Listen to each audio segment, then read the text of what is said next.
Right.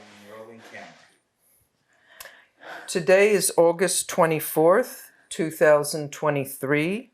We are interviewing Maya Goldberg. I am Etty Zilber, and we are here in Phoenix, Arizona. The interview will be in English.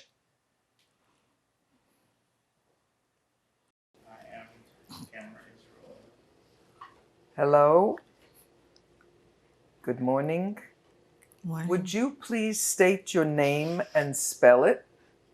Maya Beatrix Koenig Goldberg. Maya. In Croatia, it was Maja, pronounced the same way, Maya. Thank you. What was your name at birth? Maya Koenig. Maya Beatrix Koenig. Could you spell Koenig for us? K-O umlaut N-I-G. Did you have any nicknames as a child? Trixie. And why was that? Beatrix. In America, nobody could remember the name Maya, so they asked me in camp to call me something else.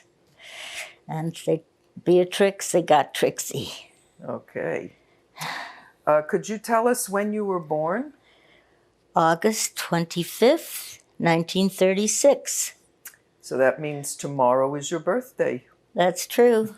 Okay, happy birthday. Thank you. And so what is your age today? Just before your birthday? 80. 80. I'm sorry. That's okay. All right.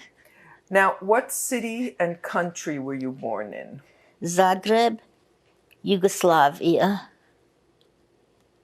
All right. Could you please spell Zagreb? Z-A-G-R-E-B.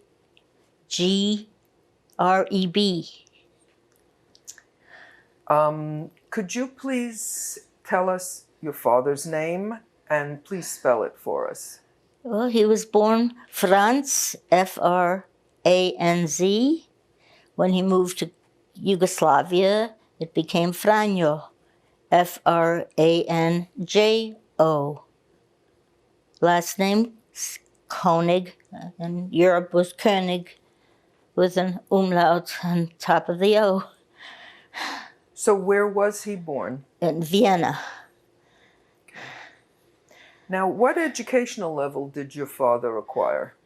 He was an engineer, a mechanical engineer. And what was his ethnic background, religious He was background? Jewish Okay. for many generations. And what was his occupation? An engineer, but he took over his father's toy and leather store in Zagreb and did that after the engineering. Okay. Could you please tell us your father's parents' names? His mother was Hermina Koenig. Fischer was her maiden name. And his father was Siegmund Koenig. And what were their nationalities? My grandfather was from Hungary. My grandmother, I think Vienna, but I'm not sure. And their religious affiliation? They were Jewish. And what languages did they all speak at home? Croatian and German. Now, could you tell us your mother's name, including her maiden name? Adna, Erna, Koenig. The maiden name being Kohn. And Europe Koenig. Mm-hmm. And where was she born? Zagreb, Yugoslavia. Austria-Hungary in those days. Thank you. Do you remember the year of her birth? 1902. There you go. And what educational level did she acquire? She was an MD, a medical doctor, and specializing in pediatrics. And her background, her ethnicity, and her religion? She was Jewish, born in Croatia. Spoke many languages. Do you recall your mother's parents' names? Yes, my grandfather, who died before I was born, was in Croatian was Lavoslav, and in German Leopoldo. And your grandmother? My grandmother was Selina. And the family name was? Kohn. Kohn. So when she married, she was Kohn Koenig. Yes. Okay, and what languages did they speak at home? They spoke Croatian. My dad, I don't remember. Now, do you have any siblings? I have a sister, And what's her name? Eva Maria Ray. Okay, and when was she born? She was born March 5th, 1933. Are you in touch with Eva today? Oh, definitely. And where does she live now? She lives in Villanova, Pennsylvania. So when you think back to your childhood, who was living in your home with you? A live-in maid, my mother, my father until he died, and my sister and I were living there in our house. On the property was a gardener and his wife and his 3 children. Tell us your memories about the property and the house you lived in Zagreb. It was a lovely home. We had 2 and then 1 outside dogs. We had an orchard with all kinds of trees. Cherry tree with even double and single cherries, apple trees, pear trees. We had even a pussy willow tree. Coming from the gate down to our house was a long path, and my grandfather bought all kinds of rare birds from Africa and different places. And we had an aviary, huge cages with all kinds of birds. In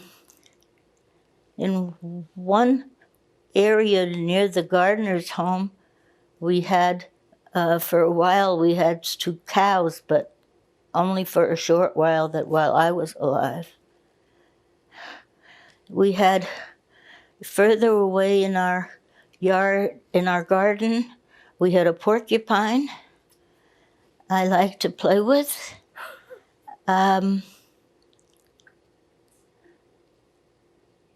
That's in a big house. Okay. Can you tell us a little bit about your parents' lives before the war, where they met, and what was life like in Zagreb at that time? My mother was one of 6 children, 1 boy out of the 6. It was a close family. My grandparents lived not so far away, and for holidays and much time we would see them, aunts and uncles. My mother, a pediatrician, had her office on top of the store, the second story of my father's store. It was the largest toy and leather store in Croatia, in Yugoslavia, and where they manufactured leather goods in the back, although most leather goods were imported. And in the toy part, my father named all the dolls. It was the first ones that named every doll. There was a doll named Maya, one for my sister Eva. It was in a large display case were all the dolls. And downstairs was the leather goods, upstairs were the toys. And in between was a whole display case of the dolls. I don't remember. It's an amazing memory. That's okay. Well, what did you ask me? No, to describe the life before. That's perfectly very Did well I say described. about my mother being the doctor? Yes, you did. Okay. Yes, you did. Thank you. Tell us, you mentioned that you were a closely knit family. Can you remember some holidays that were celebrated together? We celebrated Hanukkah together. We celebrated that, and one of the aunts, actually a third distant aunt, with her children. And we lit candles all through Hanukkah. I remember, of course, birthdays that we celebrated. And for my mother's birthday, my aunt taught us a song to sing to her about her. You want to sing it? A little bit of it? A little, okay. Einen Tag im Monat Mai, freulich wir warten, wenn die Mai am schönsten ist, draußen in den Garten. Muttis Geburtstag feiern wir und die, so on. Wonderful. Thank you. Thank you. Tell us a little bit about your memories from your grandparents. Do you remember them very well? Okay. My grandfather, I was one of his favorites, and he loved me very much, but he was a tease. And whenever I would come to his house, and he would say to me, Maya, you look so wonderful, but you'd forgot to wash your eyes. And I remember going one day to him and thinking, oh my gosh, again, I forgot to wash my eyes. So first thing I did was go in the bathroom, wash my eyes, and of course let out this huge scream. My grandmother, his wife, that's my paternal grandmother, was a serious lady. And then also my mother's family, my grandfather died before I was born. My grandmother was a very sweet, gentle lady, good cook, and very kind, had the 6 children, and was a good woman. Thank you. Okay, things started to change in Europe at some point. Do you remember that period of time when your parents were starting to make decisions? Can you tell us a little bit about that period of time? Well, in 1939, my parents realized what was coming and wanted to move to the United States to get out of Croatia.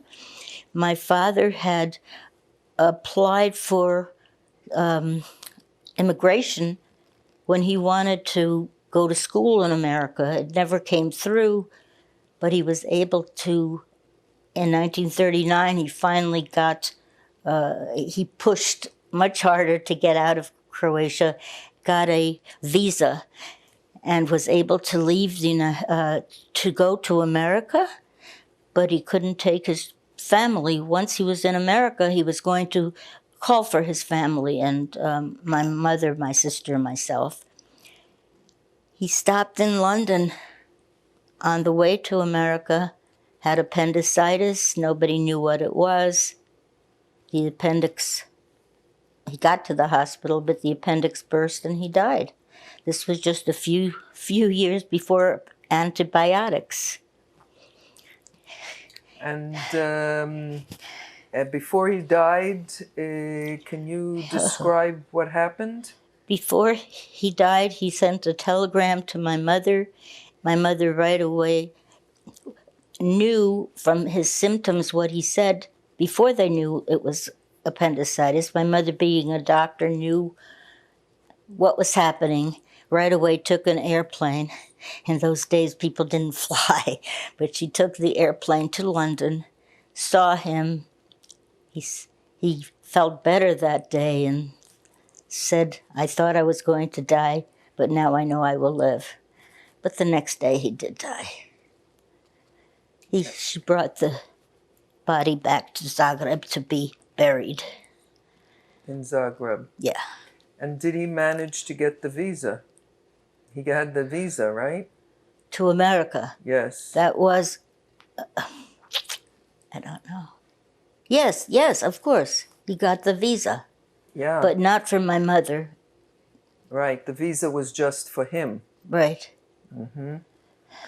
And so your mother came back to Zagreb, and then tell us a little bit about what was going on after your father died. This was 1939 in March. I can tell you about 2 years later, when all of a sudden I saw weird happenings. All of a sudden my mother changed all our light bulbs, or most of our light bulbs, to blue. She started packing things. We put tape on every window. And then I found out, of course, because once the sirens began, the war had started in Croatia.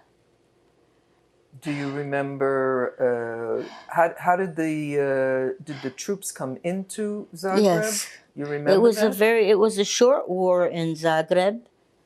Every day we'd go into the cellar, and the troops came, and in a very loud way, rapping at the door, and they said we had to leave the house. We were supposed to leave a suit of clothing from each of us so that the next people that would come could have them clothing, and that we could take everything else with us, except for our books. And something else, books. Anyway, my mother had been packing during the war, it was only a very short war, but and we went to my aunt's. To your aunt's home. My aunt's home. So to my mother, my sister, and I went to the aunt's home, and they took over our house. Okay, so they took over your house. So you went to your aunt's home. She lived in Zagreb also. Yes, and all my mother's family lived in Zagreb except one sister in Beograd. We went with the suitcases. I had a very small little suitcase. My sister had a teeny bit larger suitcase, one that we could each carry ourselves. It was that small. And then my mother we had 2 other suitcases. So you went to your aunt's house, and you stayed there, or? We stayed there. There was a family upstairs. It was an apartment, and we played with those children. We made up some games, but the adults were always talking and whispering to one another. And we were behind closed doors sometimes so they would be able to whisper some more. Your sister was older than you. Three and a half Yeah. 3.5 years older.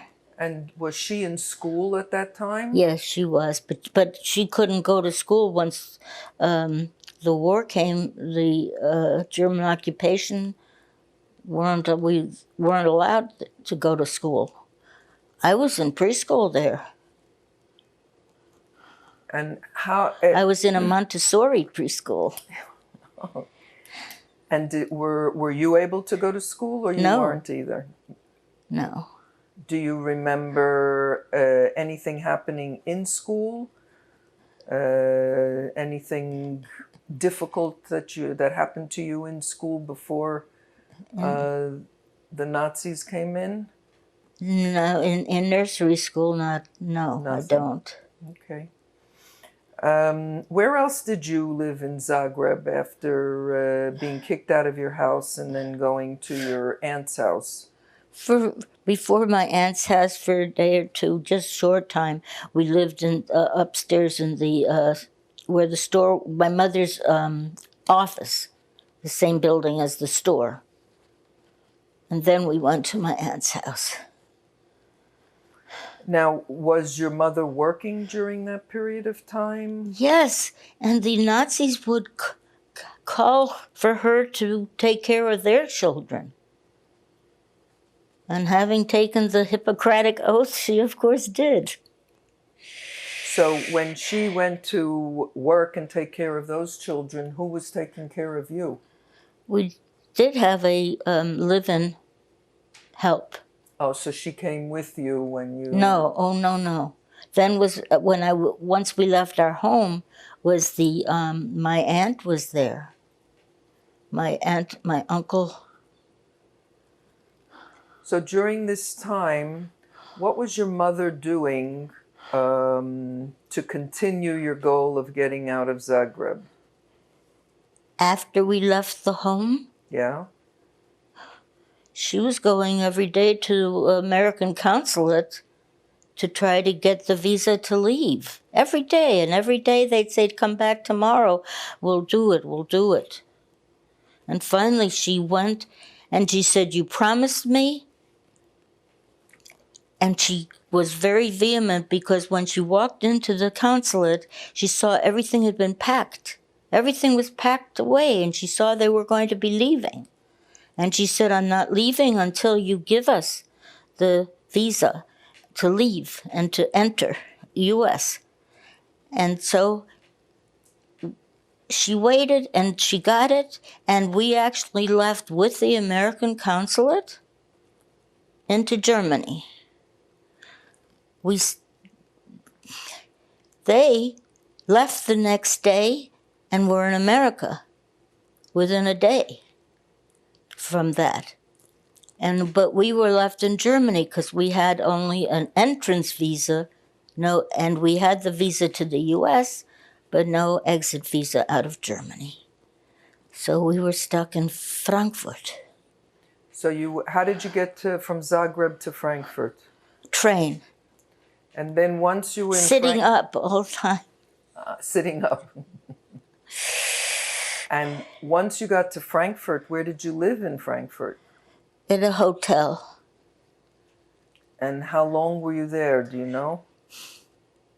I know I had my birthday there.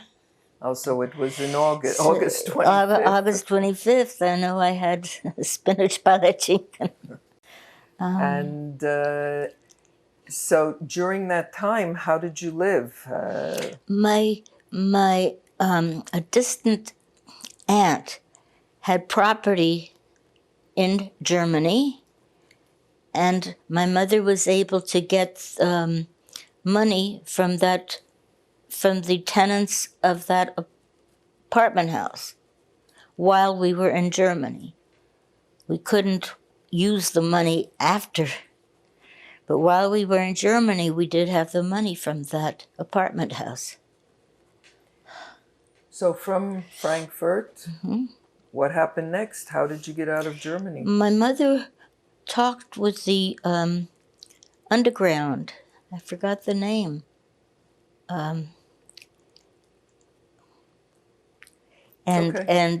was told to go to Berlin. It would be easier for her to get the exit visa.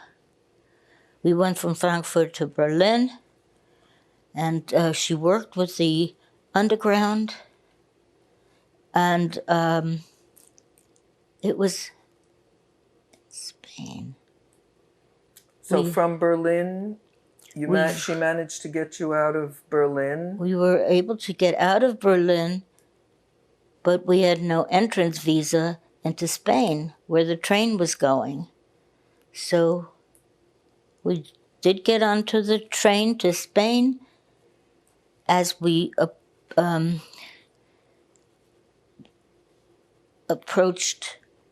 as we arrived in Barcelona via San Sebastian, which was beautiful for that day,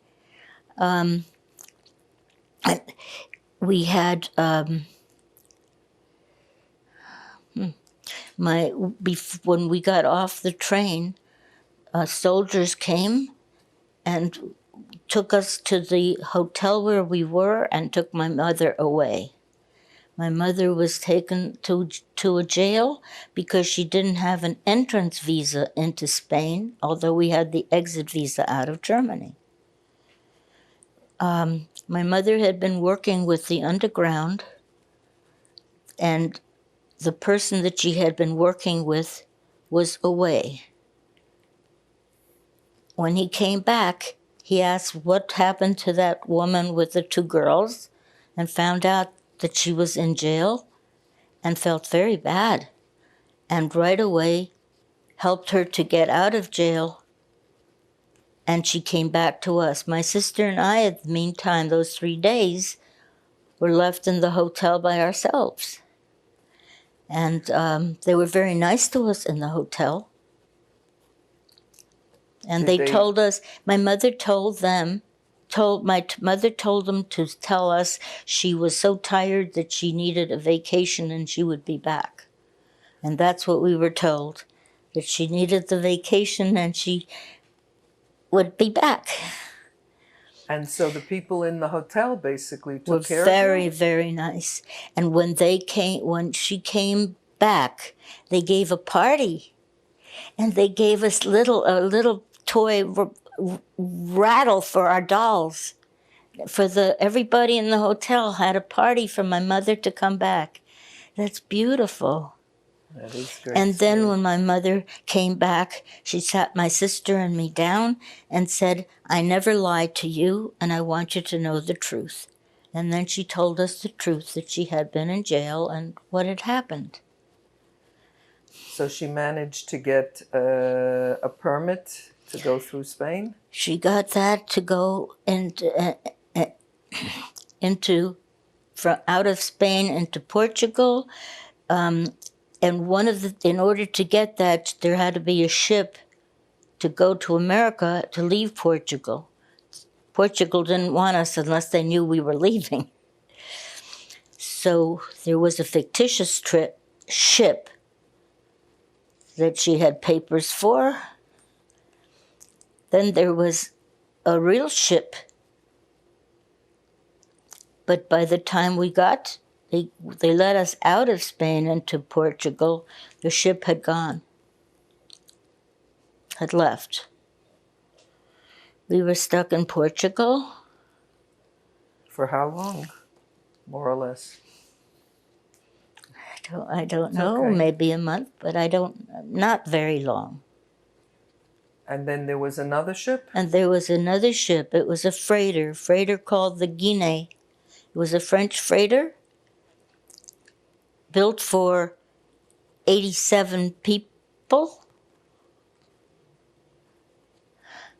But because of the war, with everybody wanting to leave, there were 378 people aboard that ship.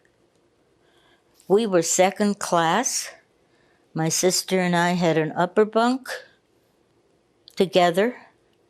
My mother had a lower bunk, and a stranger had another. No, the stranger had was another. Anyway, it was so crowded that they ran out of regular water.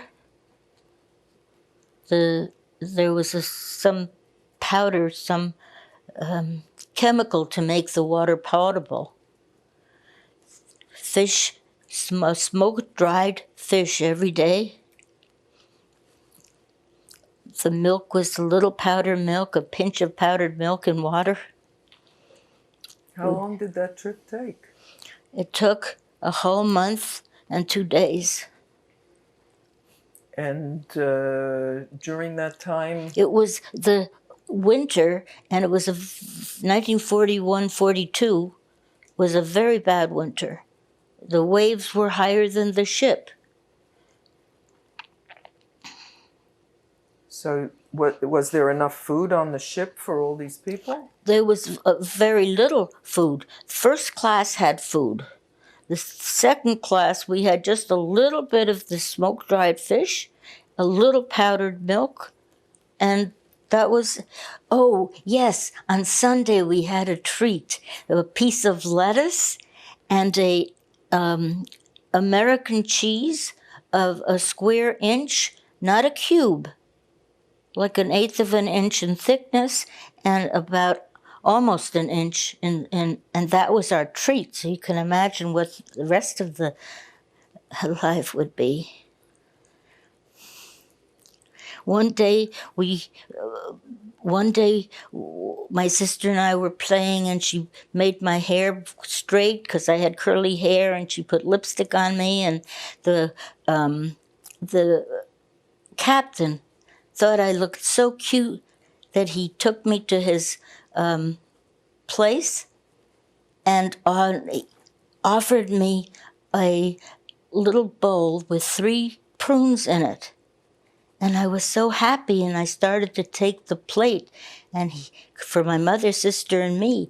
And he screamed at me and said, "No, take 1." And so I had to take 1 and eat it in front of him, knowing my mother and sister were so hungry. And that tasted so terrible to me, but I did it. You mentioned that there were other children on the ship? There were some other children. There was one family in first class that had 6 girls. It was a Spanish family that did speak Yiddish, and we spoke German, so we could play and talk and understand each other that way.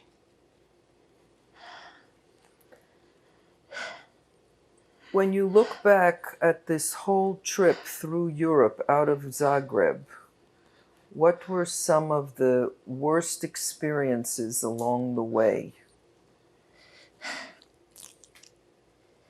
Of course, the leaving of Croatia, saying goodbye to the family, was something I had nightmares over, because to say goodbye, and the adults, I guess, knew they were afraid they'd never see each other again. I don't think they believed that they would never see each other again, but they were afraid. That was one of the worst things.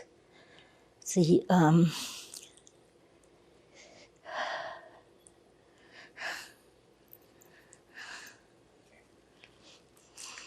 Okay, we're going to go back to Zagreb. just 1 second. Sure. No What was I problem. holding before? Okay. Maya, you remembered a few anecdotes that you wanted to share, so I'm going to take you back to Zagreb during the time of the bombing, just before the Nazis came into the city. You recall the bombing, and what did you and your family have to do during that time? We had to run to the cellar and had no real toys to play with. And what were some of the... No, I'm sorry. it's okay. Just a minute. No problem. I don't remember. You wanted to talk about the toys you were playing, the puzzle and the Oh, that was in Germany. that was in Germany? What did you do when you were in the cellar? All of a sudden, I don't remember. You said that your sister and you were playing with buttons and Yeah. a glove. I just remember that in Germany. So maybe it was in Germany in the hotel? And yeah, when in the middle of the night, we had the button thing, the games. That was in Germany. So Yeah. the air raids? Yeah, during the air raids in Germany. In Germany you had air raids. Yeah. And you went down to a cellar there too? Yeah, in the hotel. In the hotel. Yeah. Okay. So can It you wa- erase that It was section? different. It Yeah. was different in Croatia. Kept telling them things that we had, Okay. So the gardener told them. Okay. things that we had, and they would ask for them. Okay. So we're going back to that story. Then I'm going to take you to Germany, where you were in a hotel in Berlin, right?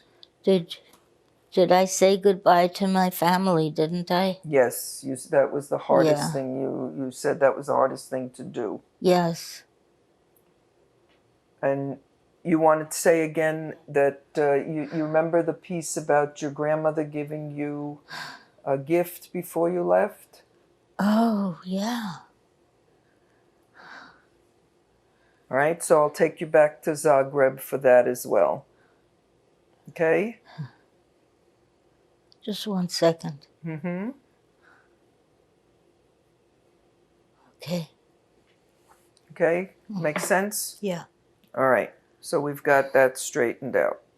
Okay, we're going to erase that little piece, so don't worry about it.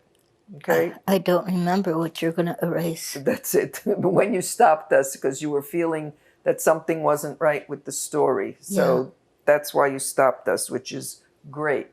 Thank you. Okay.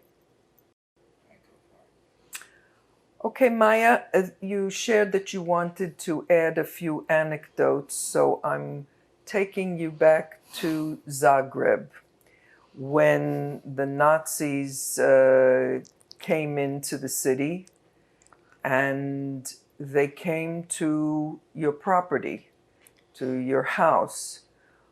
What are some of your memories of the things they did when they came to your house? They came through our gate, soldiers saw our aviary, the birds in the cages, and as they walked down this long path of birds, they shot through the cages, bird after bird after bird, just shot them until they reached our house.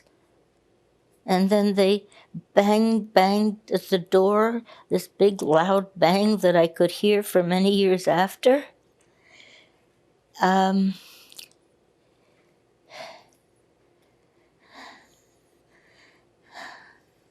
Okay, stop.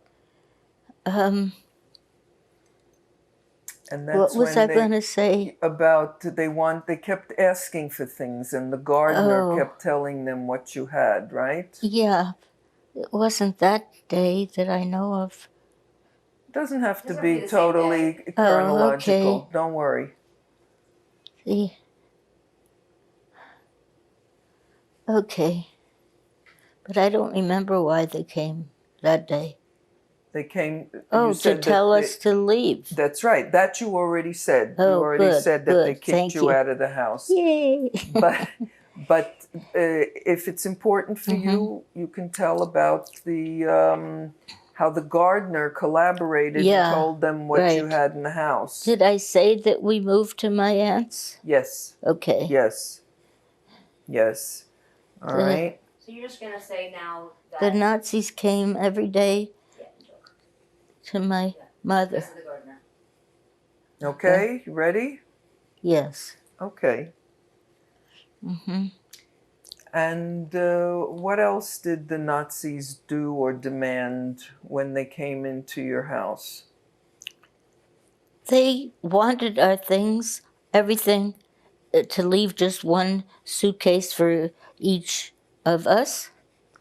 But then, after we left, every day they came to my aunt's place where we were, and asked my mother for more things. They wanted the, our valuables. They wanted everything, every day something else. And one day my mother said, "No, you come every day. You said you that's all it is. And I won't give you." And they took my mother and they took her to away to their to they were, I don't know, to shoot, to kill her. But as they got off the truck they took her in, my a family friend of ours, that Mary Vucetic, who worked for the American consulate in Croatia, saw her and said, "What is it? What's happening?" And were able to get her out out of the situation and back to us. Okay. Now, and eventually the Nazis kicked you out of the house Yeah. entirely, and you left Zagreb. You wanted to tell us a little bit about what happened when you were in Berlin, where you lived in Berlin for a while. You stayed with somebody? That's fine. All right. We're going to move down to Portugal, and now you are on the ship. Okay. So, Thank you. Maya, there's a very, very important anecdote that you wanted to share about your mother when you were in Berlin, when you got to Berlin. Mm-hmm. And your mother did something very, very special. And would you like to tell us a little bit about what happened to her when she was taken to offices in Berlin? My mother was helped with Joint Distribution Agency, and they arranged for her to have a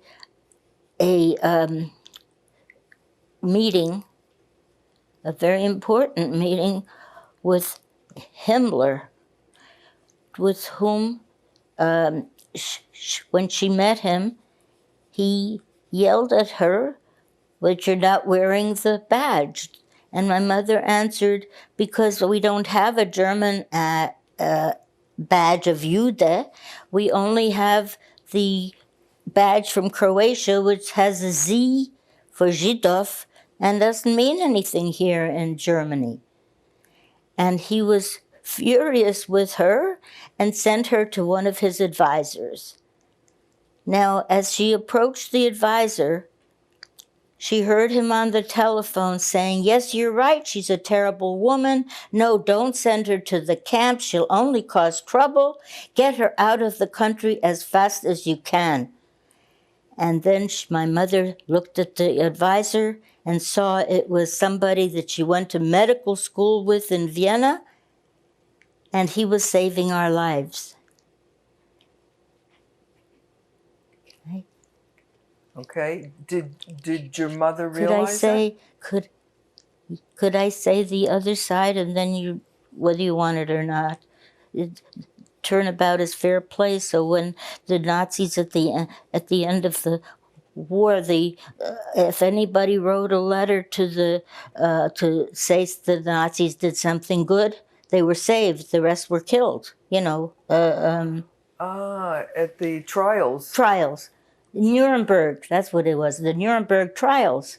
My What mother happened? sent a letter about this one man, She And- saved him. and she saved him.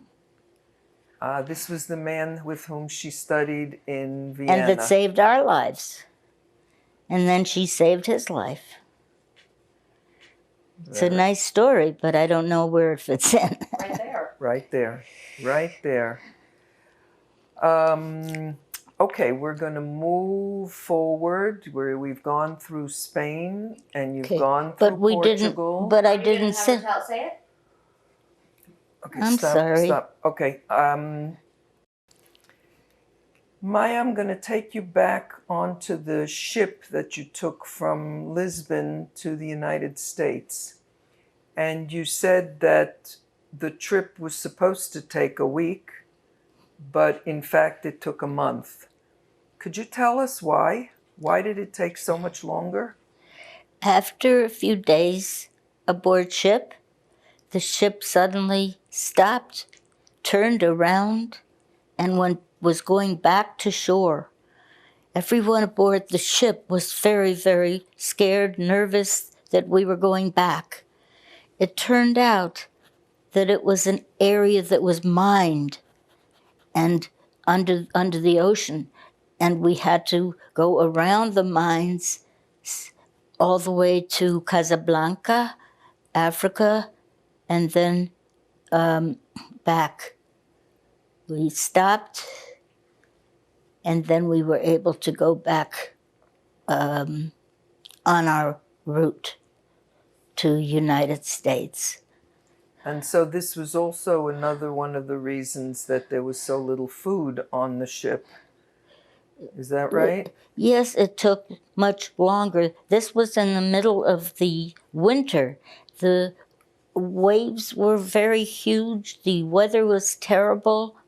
It was known to be a very bad winter. Plus, the extra days made the food go, the water go, and Did you so get seasick? I was seasick the first day. My sister and I were. After that, we weren't. But all the adults were very, very seasick. The middle of December and January, the waves were huge. Were you cold on the ship? You remember being cold? I had a winter coat, and so I was lucky we weren't cold. Okay. So you eventually came to New York Harbor. Can you describe that moment? It was a fantastic moment. We all were with our heads over the railing to find the Statue of Liberty, to see it.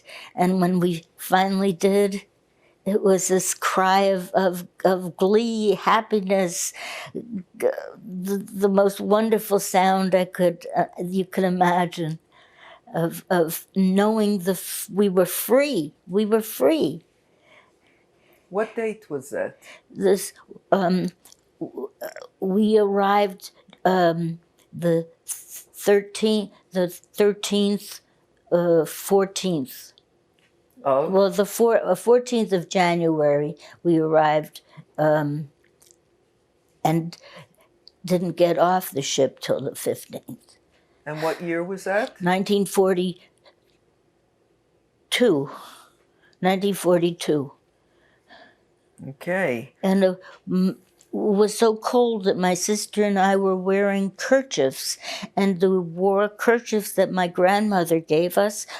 She had been to America. She brought us back a souvenir of a triangle with red and white stripes on the outside of the triangle, and in the center of the triangle was blue with white stars. My sister and I wore those. When we arrived, reporters came aboard the ship and saw my sister and me and took pictures of us. And it was syndicated throughout the United States. The pictures, different newspapers, and people that we knew. My aunt, my My father's sister in California and family saw the picture. My people in West Virginia, South Carolina, New Jersey. And they called the newspaper to find out where we were. We were in a hotel and were able to locate us. Now, later on, you're going to show us those newspaper articles where you appeared. So we'll show that. Could I? Jay. Okay, so here you are getting off the ship in New York. What were your memories? What were your impressions as you got off the ship?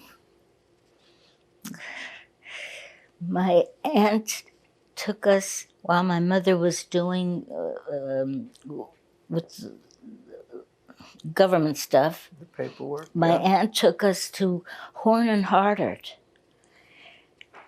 and bought us soup. And it was the most wonderful soup in the whole, was the most wonderful meal I ever had in the whole world. It was a vegetable soup, and it was the first good food I had. I couldn't get over the taste, the satisfaction, feeling my belly full was wonderful. And which aunt was this? This was my grandmother's cousin's daughter. All my aunts and uncles were like distant aunts and uncles. And how did they know that you were arriving? Or maybe it was a few days later? No. No, it was right away. No, they were, yes.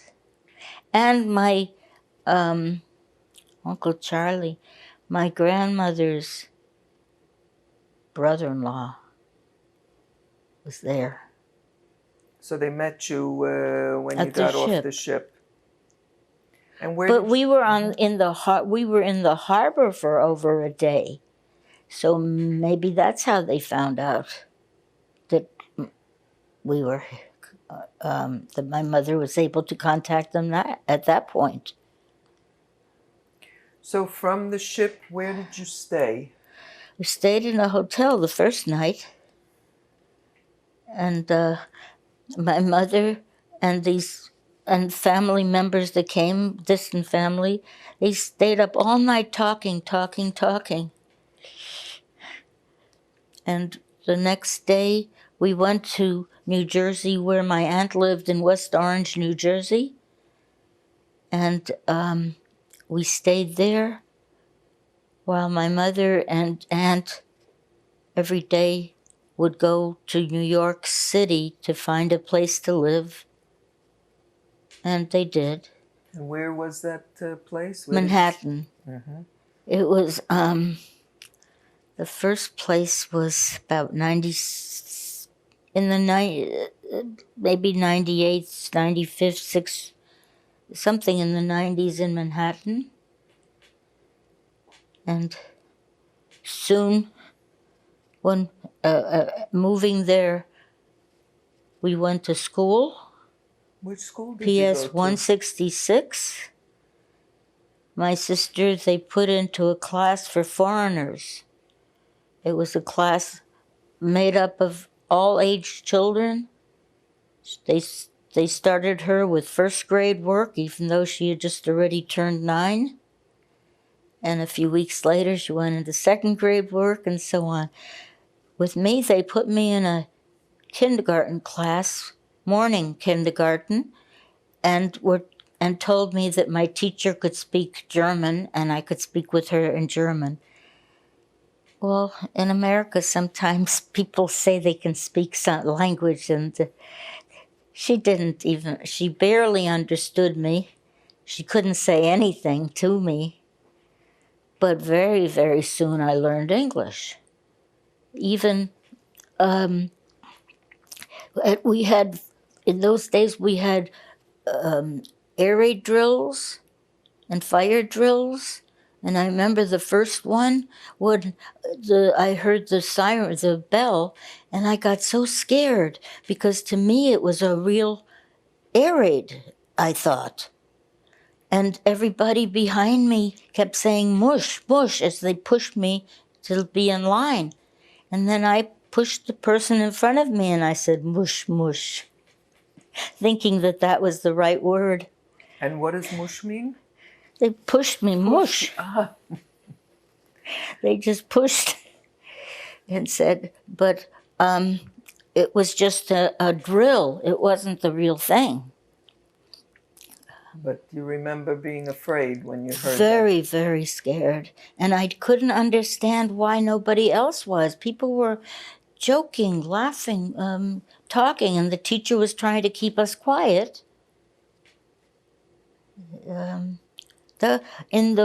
Going to kindergarten in the morning was very difficult for my mother.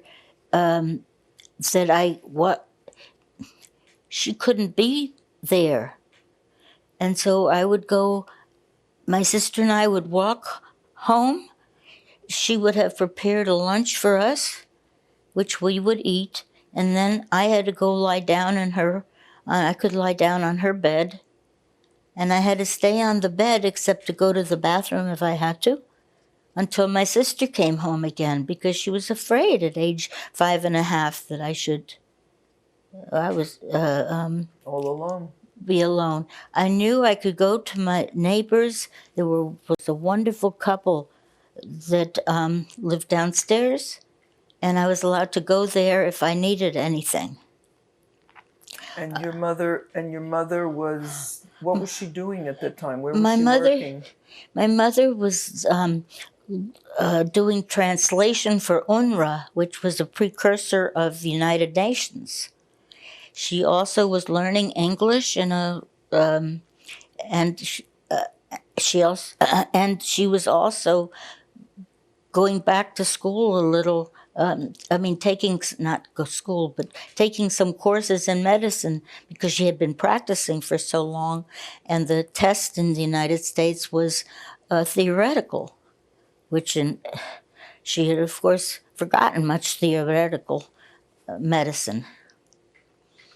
So she had to leave you alone So during she that left time. me alone, knowing that I could go to neighbors, but I had to stay on the bed, which I did, except to go to the bathroom.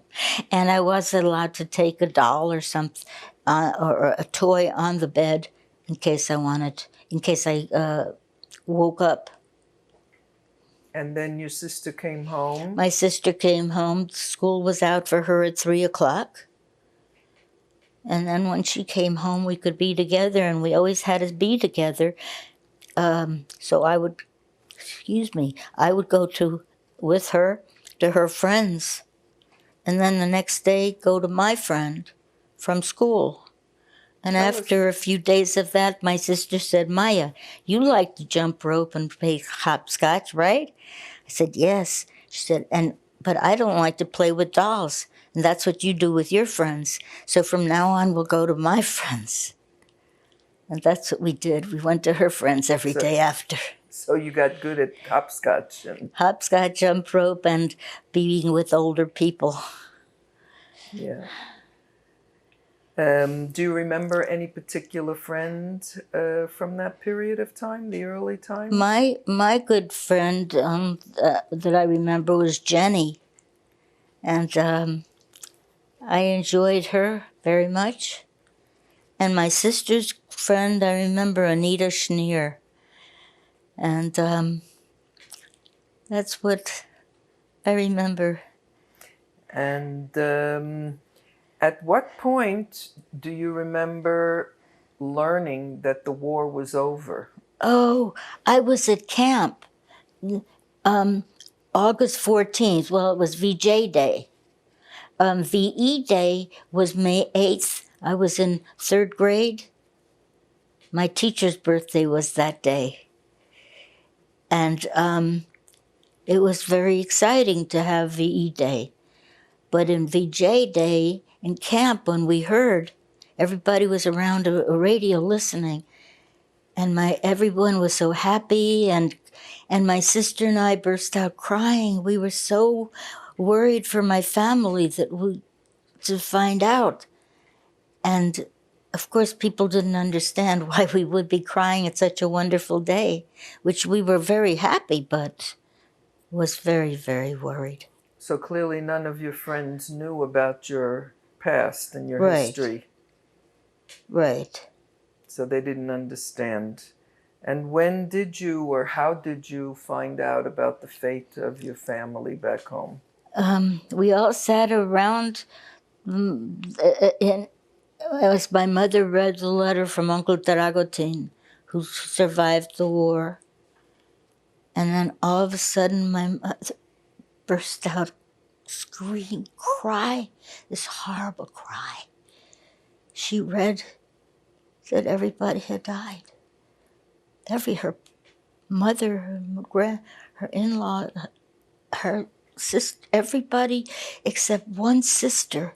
One sister was able to, her husband had been taken while we were still there, was taken to the camps. But he was able to escape. But that was a whole other story. And he survived, got his wife and child. And everybody else was killed. And that was the scream. Do you know the details of how they were killed? Did you learn that later on? Was it in camps? In camps. It was in camps. Yes, it was in camps. Tell us a little bit about your education. Mine? Yeah?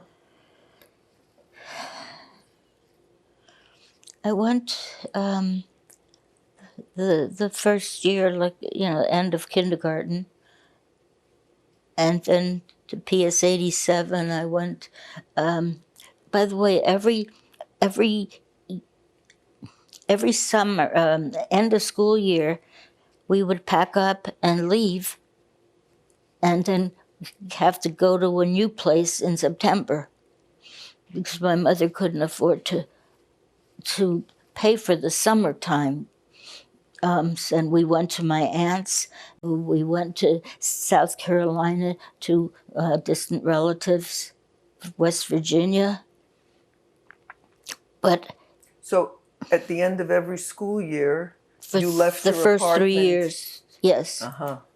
we leave we'd have to move. We packed everything up, brought it to my aunt in New Jersey, and found a new place in September for the school year. My mother had to learn English and then had to learn the medical stuff, and she got her license. Until then, I mentioned that she did translation, I think.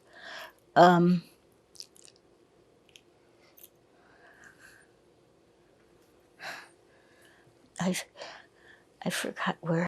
I'll ask you the question, Thank you. okay? So after you finished high school, did you go on to college, and where was your university? I went to Syracuse University, liberal arts, where I had a dual major in combined science and education so that I could teach secondary education at Syracuse. Orientation week, I met what was going to be my future husband, and I got my BS there At Syracuse. at Syracuse. And then you went on to a master's degree? Much, much later. So right after you got your bachelor's degree, where did you work? We moved to California, where I taught 8th grade science. It was physical science in Castro Valley, California. And would you like to tell us how you met your husband? Well, it's in Syracuse University orientation week. we had a football game. Syracuse was big in football, and it was even before the season. It was Villanova, Syracuse. Syracuse won 25-0. And one of the girls in my dorm said hello, and three benches up higher in the bleachers, and introduced me to some of the people around her, one of which was my future husband. That was orientation week.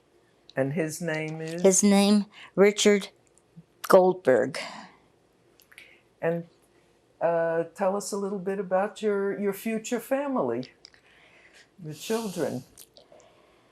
I had 2 boys in California, Berkeley, and then when we moved to Phoenix, Arizona, my friends all gave me a pink shower in days when you didn't know what you were having, and I was sure it'd be another boy. I figured it'd be a habit after 2 of them, but the pink shower worked. I had my daughter, and she born in Phoenix, Arizona, and still lives there with me. Not in my house. We each have our own place to live. So tell me the names of your children, please. First one is Daniel Francis Goldberg. The Francis is after my father. The second is Gil Stephen Goldberg.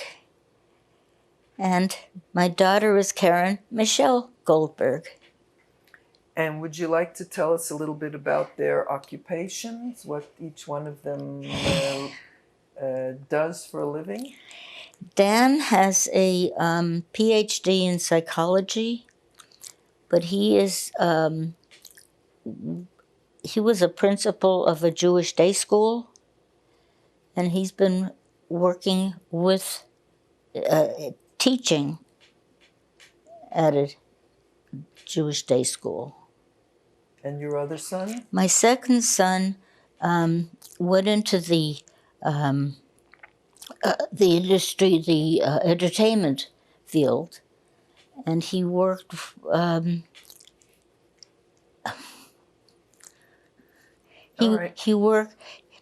He worked Third Rock from the Sun. He wrote one of the episodes, and he worked on quite a few different programs. And your daughter, Karen? And I might mention my second son also then left the entertainment field and is a dojo.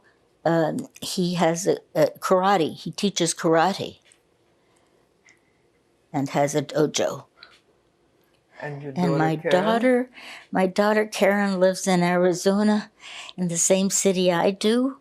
She has a degree in occupational therapy. And I might mention that all my kids have children. And my daughter has a child too, and is married and is wonderful. All of those kids are wonderful. And you're going to be sharing photos of all your family members Oh. in a little while. Okay. Okay. Are any of your children involved in Holocaust-related activities? I'm sorry.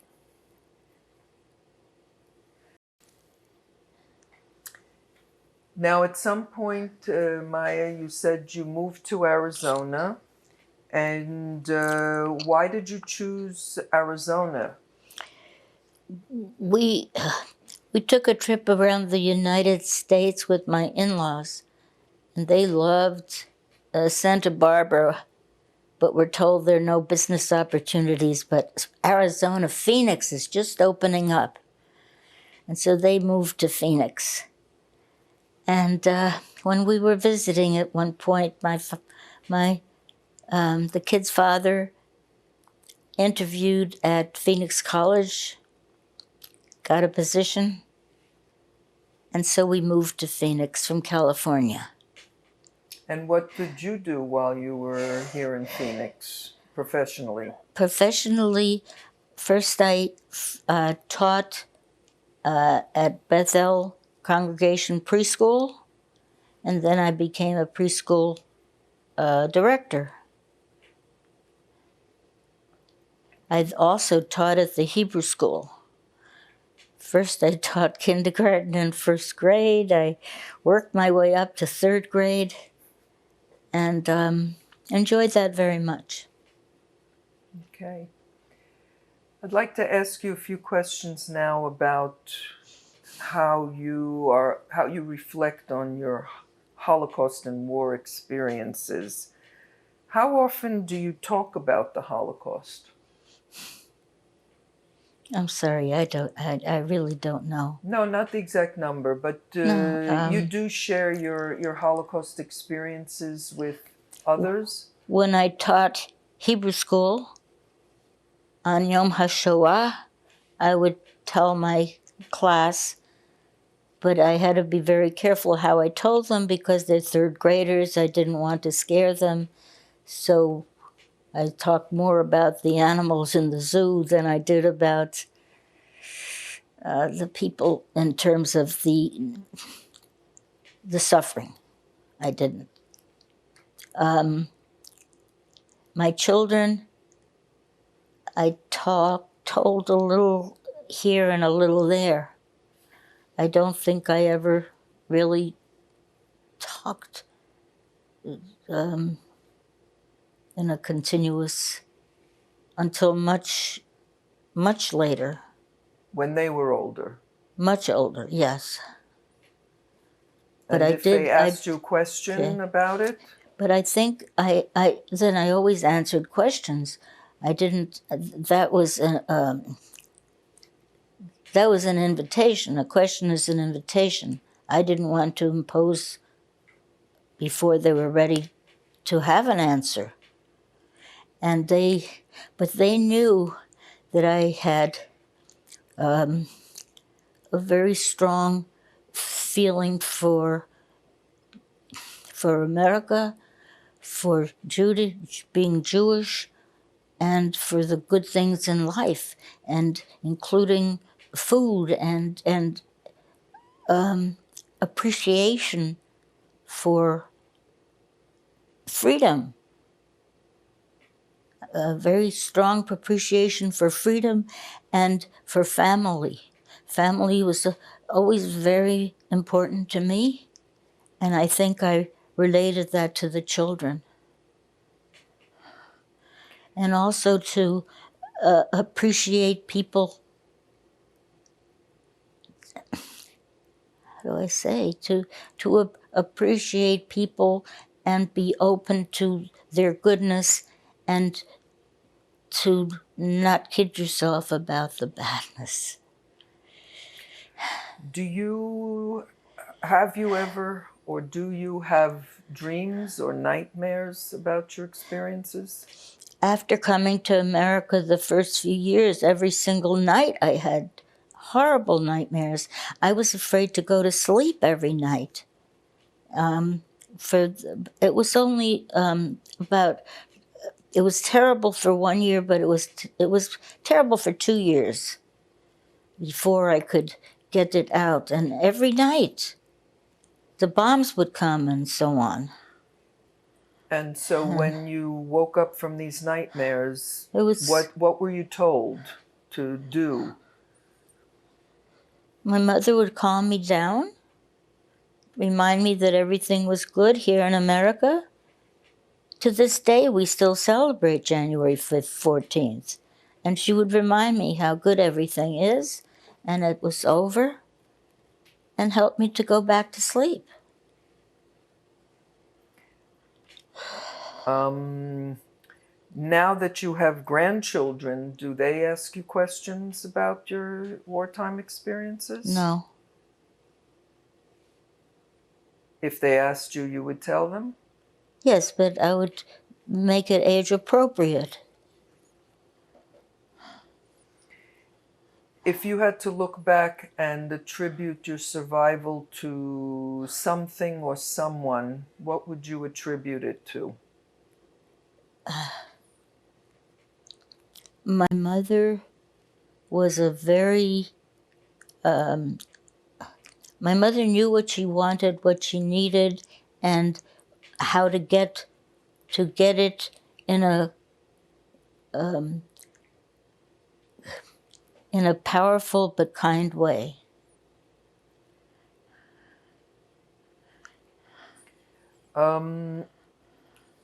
Thinking globally, what do you think about the state of Israel? I think it's wonderful. I think it is a very, very important place, important idea in every way. I think that we need a homeland,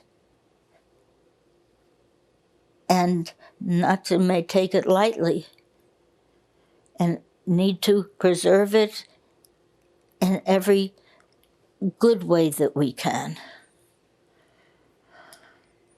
Are you or your family affiliated with a synagogue or any other Jewish organization? Yes, synagogues, and I was in B'nai B'rith.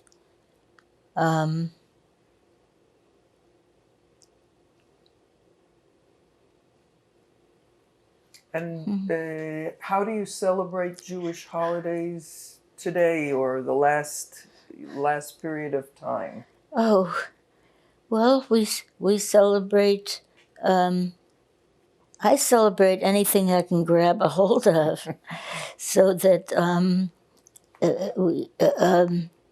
all the Jewish holidays we celebrate. Hanukkah, we light the candles and give gifts.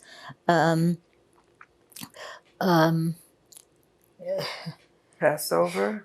Passover, we have a Seder both nights, and hide the Afikoman and do all the rituals. And I love the singing at the end of the Seder. We sing Yom HaAtzmaut. We used to celebrate. Now I live by myself, so it's different. But that was a big deal. I was at the UN when the UN voted Israel to be a state. You were physically at the UN? At the UN. My What sister brought and you I, in there, then? because Mary Vucetic, one of the ladies that helped us get to America, worked for the UN. And she got us there that very day with I had a picture no longer with the phones with the different languages, and I heard the vote Oh, wow. that was in Long Island. Yeah. Okay. In retrospect, how do you think your Holocaust experiences affected how you raised your children? That's a good question. I hope that I got across the idea of appreciating the good stuff and working to better the bad. I hope I got across how important family is, and that to appreciate not just big things, but to appreciate each blade of grass. Also to celebrate everything you can. Yes. Do you ever read books or watch movies about the Holocaust? No. Do you remember the trial of Adolf Eichmann? Yes. You watched it? I didn't watch it, no. I heard it. I didn't hear it all. I only heard part of it. I couldn't do it. I didn't want to hear it. But I just But you were very much aware of what I was was going on. very much aware. And how did you feel about More. that episode? And the day that he was killed, I went to, there were two friends. I went to the friends, and we just stayed together. We didn't hear, we just were together. Yeah. Have you been back to Zagreb since Yes. those days? Yes, Tell us about that. I took my family. I wanted to show them where we lived and so on. And I think it was a good trip. Did you find your house and Yes. all the important places? And I was there twice. Once before the family, and the people that lived in the house, it became Yugoslavia became communist, and where my mother's sister, my father lived, and a maid, there lived 4 different families in those. Each one had less than a floor. In the communist era, everything was very different. Were you able to get into the house to see Yes, the we house? saw the house. Well, part of it, just part of it. We didn't see their apartments. And they made the house into little teeny apartments, but I did see the bottom floor. And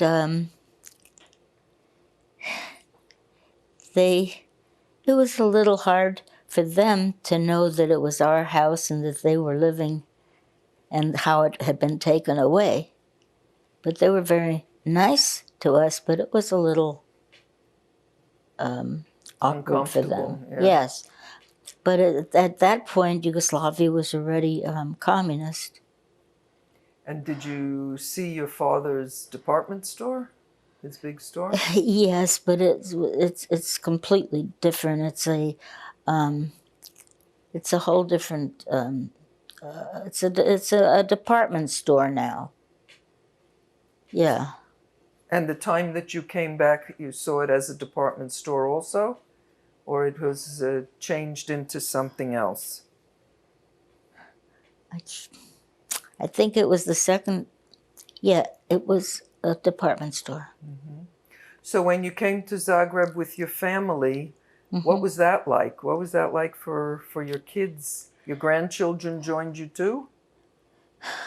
Or just your kids? My grandchildren came also, and my sister and her kids So were you there. all went We together. all went. And it was incredible. And we rented a bus, we were all together. And we kept thinking that the 3 of us left, my mother, sister, and I, and we went back with 23. And we put our, okay, Hitler, guess who won? And yes. Maya, tell us, why was it important for you to participate in this interview and tell your story? I think it's important to not take anything for granted, to grab onto the good stuff and enjoy it, and to take the other stuff and to learn from it, to know how to handle it, get rid of it, throw it away and never look at it, but never forget it. That makes it, that's why history is so important. Do you think that a Holocaust could happen again? I don't think we can afford to think that it can't. Even if I think that it can't, I don't think I can afford to think that it can't. Is there a message you would like to leave for future generations? Yes. Not to take anything for granted. To work toward what you want and what you want for people. To open up and appreciate people.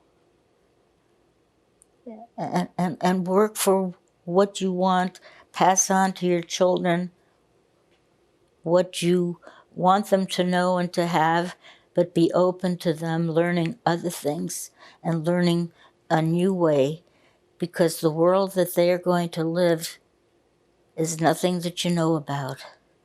But you're teaching them to live in a world that you don't know, so that you have to be open for them to be good problem solvers, appreciate others, be good to themselves, their family, and to people. That's what I wish. Maya Goldberg, thank you very, very much. Thank you. All of us. Thank you. Amen.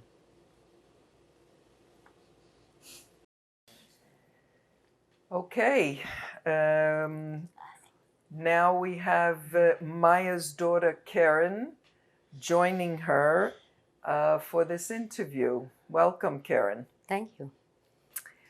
Could you tell us when was the first time you heard about your mother's war experiences? I've been thinking about that. I'm not sure there's a time I didn't know on some level, because it comes up in conversation, for instance, that she wasn't born in the country. Mommy, where were you from? That she was from Zagreb. That my grandmother had a thick accent. So I knew that they were from somewhere else. I heard stories about them coming to America. And I heard stories about, I would be in shul playing with my grandfather's tallis, fringes, and my mother would tell a story to me about how she learned to braid with my grandmother's glove. She would take the fingers, and eventually I learned that it would be that, she would be, and my grandmother would take her everywhere with her, maybe to the American consulate, trying to get out of,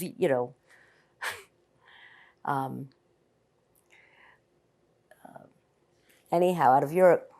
And, so little by little, it was always pieced together. And my mom mentioned that she tried to always keep things age appropriate, but it all came together. Did you hear anything from your older siblings about it? So that's the other thing, is I was the youngest. Right. So I knew, at least when I was 4, about Hitler. I knew that there was a very bad man. And I knew that he had a mustache that was stupid. And I knew that, the Charlie Chaplin sort of imitated him. And so yes, So when you were very, very young, how did these stories affect you? On one hand, I was scared, but I also knew that a lot of the pictures I saw, for instance, on TV, they were in black and white. And we mostly had color on TV when I was young. So I felt like I was probably safe. And my mom would always say, and my grandmother, thank God we're in America. America was a safe place to be. That was the land of opportunity. It was the, so I felt safe. How old were you when you started inquiring more and learning more about more details than when you were little? I don't exactly know that answer, but I know at age 10, I saw the movie The Holocaust. Not the movie, it was a TV series, 3 or 4 days. And my mom watched it with me. I know she never, now, I mean, she won't watch anything Holocaust related. But that one she watched because she didn't want me to see it alone. And so she could answer questions and that kind of thing. And it was horrible. It haunted me. It haunts me still to this day. So I see in my head the stories that my mom told me, and I tie it in with that particular series. And then other things I've seen and read and that kind of thing. And it just, I have nightmares. I have fears. Your name Karen, are you named after somebody in the family? Not in the family. From the book of Job.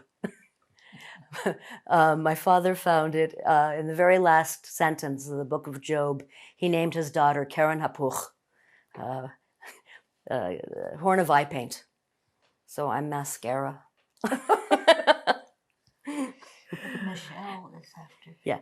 And then my middle name, Michelle, is after my father's grandfather, Morris. As a mother, do you share your mother's stories, or has she shared her stories with your son? Both. So my son now he's turning 15 next week. And yes, here and there she has shared things. And I've shared also. He knows that where the family is from. When he was 11 months old, he went to Croatia with us. He was the youngest of all of the family, including Eva's grandchildren and her grandchildren. So he doesn't remember having gone. However, last summer we went to Croatia, just my wife, my son, and myself, briefly. And we didn't get to go to Zagreb, but we talked a lot about Croatia, the three of us, and again about the family, and he knows some stories. We often talk about Nazism, the rise in America, some things that are, some concerns we have. Not just about being Jewish, which we are, but also concerns and fears about being LGBTQ and how that can affect us with the rise of Nazism in America. And wanting to make sure that there's a backup plan, that learning that my grandparents knew that it's okay to leave everything behind is something that I hold on to. I really like my stuff. And there's nothing here that I'm not willing to let go of. That if we need to go, that's what we'll do. And, but my son, on the other hand, asks sometimes, why do you always have to bring it to Hitler? Why does the conversation always go that way? And, why, we're talking about science, we're talking about genetics. Why are you mentioning Hitler? And sometimes I'll say, because that's where the science came from. Has your son learned about the Holocaust in school at all? Yes, he learned. He went to a private Jewish day school for a while, and he did learn about it there.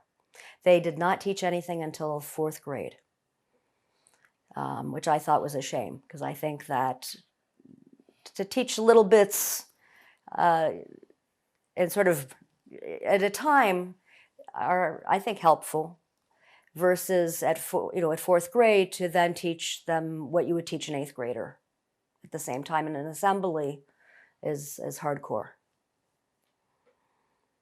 So, how would you describe your Jewish identity for the family?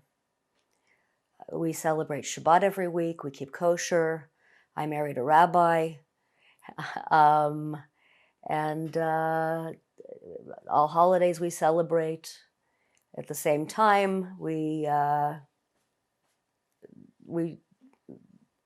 live in America, and we try to, as soon as 3 stars are out on Saturday night, we like to beeline sometimes to a movie, and but we are we're fairly traditional, and yeah. Maya described the family visit to, I should say conservative Jewish. Yeah. okay. Maya described the family visit to Croatia, to Zagreb. Tell us your version of that visit. It was amazing. I mean, just the idea mentally, first of all, that 3 people left, and that 23 of us went back. And we went to Zagreb, that's where we started, and we went all over. We got to walk the streets and just get a sense of, this is what life was like. Life was nice. It's a beautiful place. And when there was a statue of a lady that had lavender. And there's lavender in the statue. And this woman really used to hold lavender. And the marketplace was still there. And then there was signs of the communism, and the statue's there. And it was just an amazing place to be. And then we saw the building that my grandfather owned, and my grandmother, had her medical practice in. And to see, first of all, that our family owned a department store. I mean, that was incredible. We don't own a department store. No one in our family owns a department store. And it was, and my brother was able to make out, it was sandblasted clearly and worn, after, 80 years. But it said Koenig on the side of the wall. And, we could still see our family name. It was incredible, just amazing, and it, and touching. And we went to, we saw her grandfather's home, like a little ranch or a farm, I guess a little farm. And part of the, the building is still there. And then we went to the house that she was talking about that had the animals. And at first we didn't see it. And then we turned a corner and it was there. And we knocked on the door, and nobody was there, so we couldn't actually enter the house. But we took a family picture. And it was there that Eva told us a very nice story. And then we went to the train station.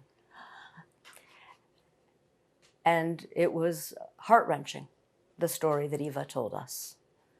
And that's where we really got a sense of, oh my God, the 3 of us, the 3 left, and that, and that we were returning, and realizing the dynamic of that they really said goodbye to their family, and that they got on the train.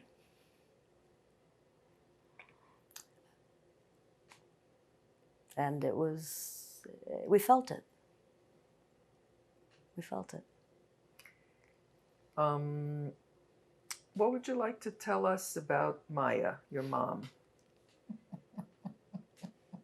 Haha, my opportunity. Wait, then she gets a chance. That's right. I don't know anyone, more wonderful. My mom is a brilliant, bright, funny, wise, just lovely, kind, educator, and thoughtful speaker, and incredible maternal person. She's therapeutic, and she's was just an amazing therapist, and I think one of the things that she got from the experience at hand that she taught me, and she wanted to teach me, is to always see that there are options. That to never look at something in just one way, whether it's a game or whether it's how you're raising your child or how you're saying no to your child, that you tell them yes, what they can do, not just what they can't do. And that it has, that my mom has instilled just such profound, I don't know, sometimes inner peace in me, to know that there's always an option, that when I'm scared, when I'm anxious, when I'm tired, when I'm in pain, when I'm, that I can get through something. Thank Yeah. And Maya? Oh, oh, sorry.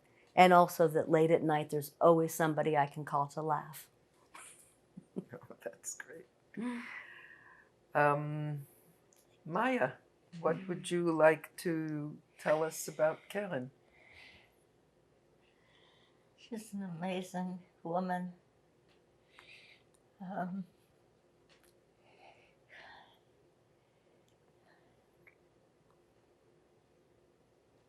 It's okay. I have to think. You are amazing. I don't know. I will.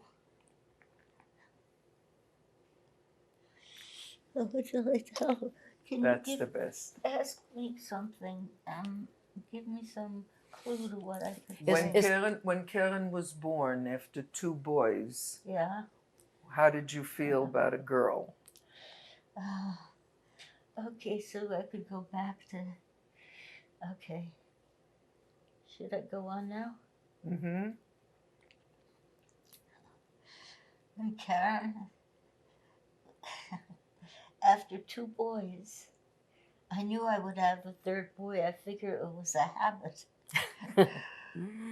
But when she was born, it was the most wonderful thing to have a girl.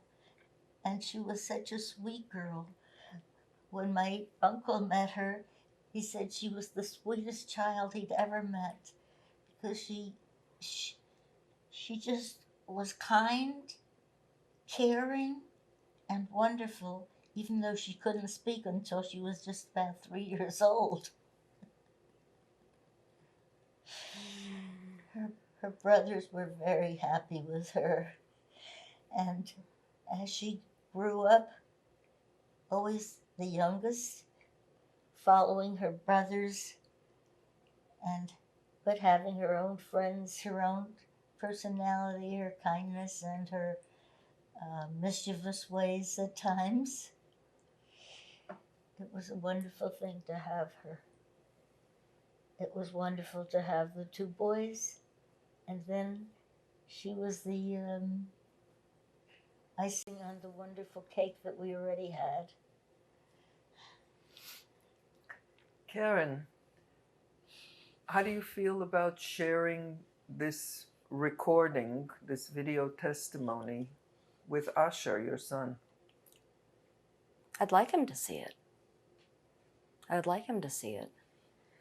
I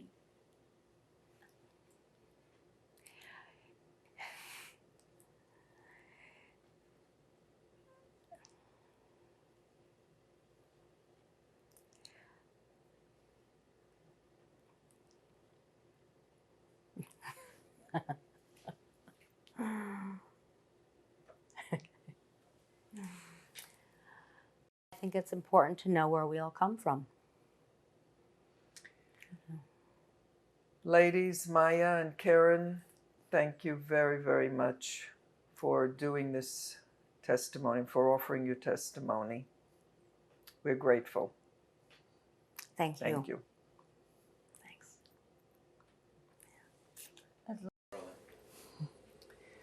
Maya, you have brought a whole bunch of interesting artifacts to share with us today. Tell us about this first one.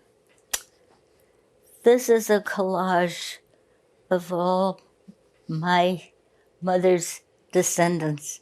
Well, actually, no, I'm sorry, my descendants. And yes, and my mother's. Because the three of us left, my mother, sister, and I, they wanted to eradicate us, but look how many we have. And I made a collage of all of it. Wonderful. Ready? Okay, Maya, who are in these photos? My mother and my father. And you want to tell us about when these photos were taken? My father, before he left for England, where he died en route to America, to which he never was able. He died before he got here. He was in this picture. He's 37. And my mother, who got us to New York, who had to learn English, take her exam, and here she is, a doctor at the age of 98 here. I got her a hat so she knew she would leave the hospital someday.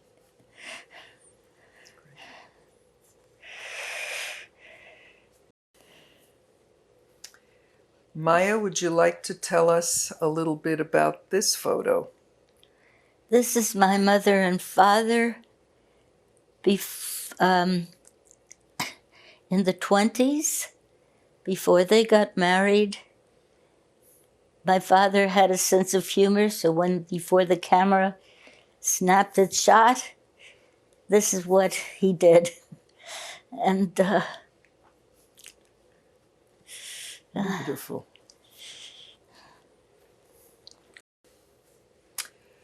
Maya, here you chose to show us two photos.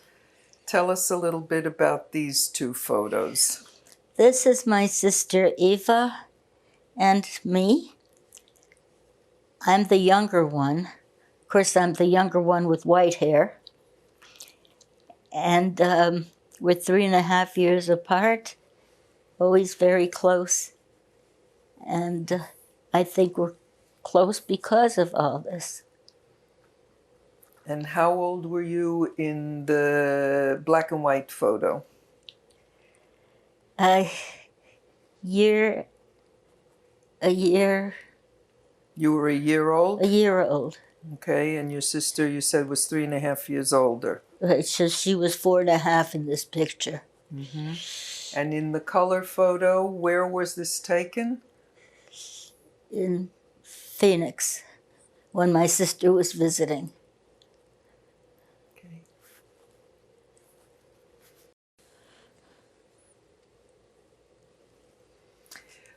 Maya, would you like to tell us why you chose this photo?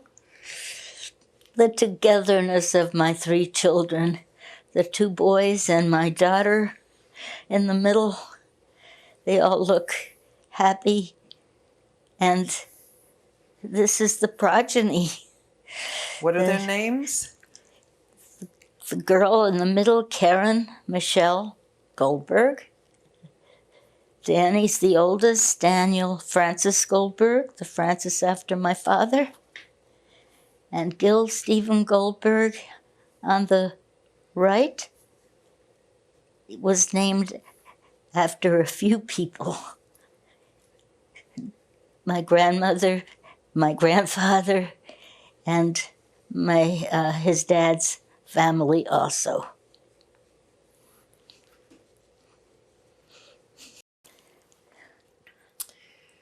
Could you tell us a little bit about the circumstances of this reunion? This is a picture.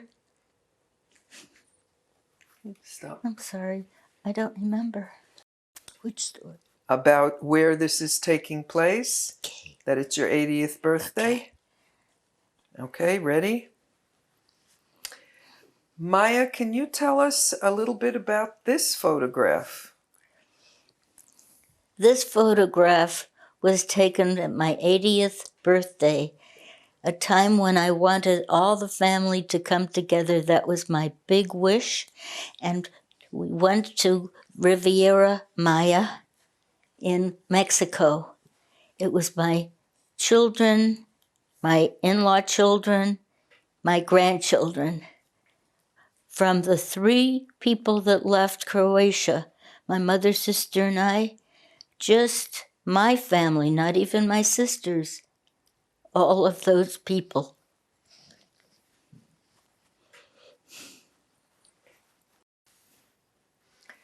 Maya, what did you bring to show us here? This is my evidence of my mother's coming to the U.S. She had to redo her license. This is the license to practice medicine and surgery in the state of New York. But before she could get this, although she was a doctor in Europe, she had to first learn English, then she had to pass a test in as a doctor. But because the test was not practical, it was she had to relearn the theory. The theory, thank you. The theories. So while she was learning English, she was translating for UNRWA to make money and going to classes to remember her medicine. And she did a year and a half, 2 years 2 years later, she got this diploma to be able to practice in the state of New York. Okay. Maya, tell us about these newspaper articles. Our ship landed. Reporters came aboard the ship, saw my sister and me with the kerchiefs of the red, white, and blue kerchiefs, and took our pictures. As you can see, they thought it would be the last refugee ship to come. The same ship did come 1 year later, but that was it. The good thing about the pictures was it was syndicated throughout the United States. There were 3 different sets of pictures in all the newspapers. My aunt in California saw the picture, was able to get us. In West Virginia was family. South Carolina, distant family, but they all were able to get in touch with us through these pictures. The pictures of the last refugee ship, one of the last refugee ships. Do you remember having your photo taken? Yes, I do remember very well, actually. It was so exciting because we were in New York Harbor, and we knew we were free. It was amazing. You can see on my sister's face the glee, the happiness. That was the way we felt. Wonderful. Yes. Thank you, Maya.